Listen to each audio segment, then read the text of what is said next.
Hi, it's Lori here with my Ignite Talk. Create a growth mindset culture to foster assessment for learning. This is based on my strong belief that when students are in a comfortable classroom with a positive attitude, they're set up to be successful and meet their potential.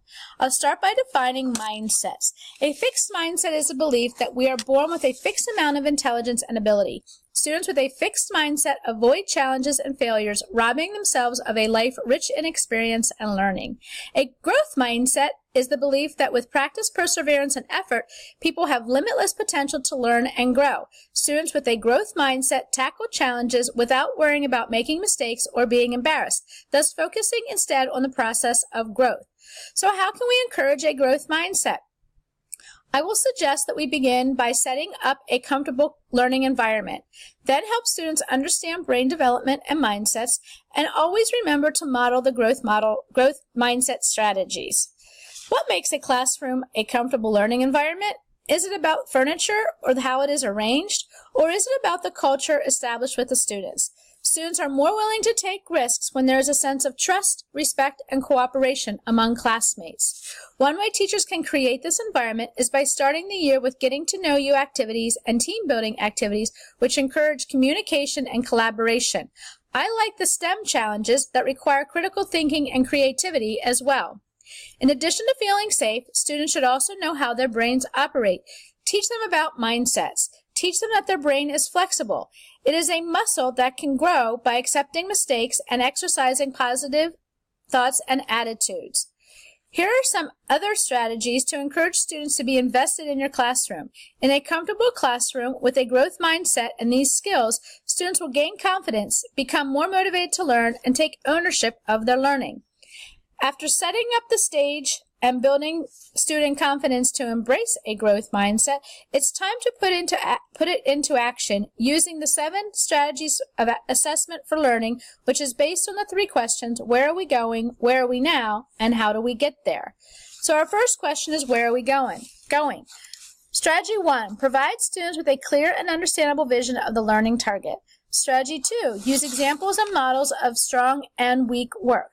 This brings us to our second question: where are we now?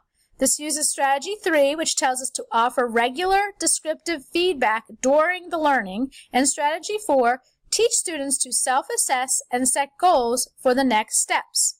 This takes us to our final question: how do we get there?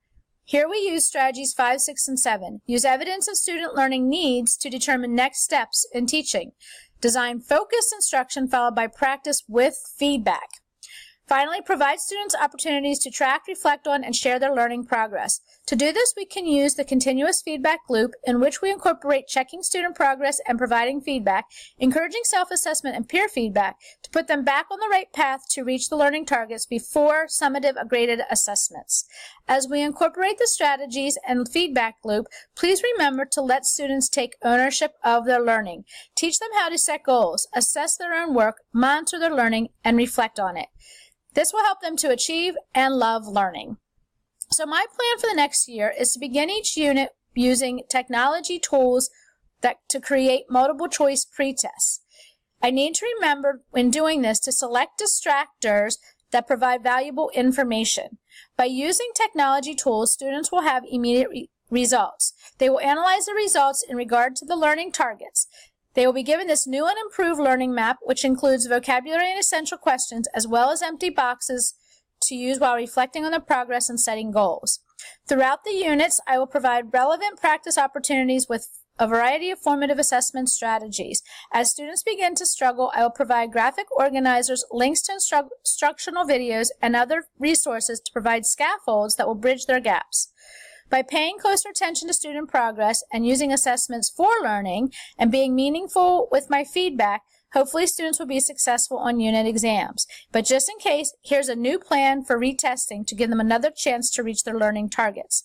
By using this retest plan, there is not an end to student learning. This practice should help students maintain a growth mindset and prevent them from giving up on their goals. Hopefully, students will learn that if they put forth the effort and hard work, the grade they desire will follow.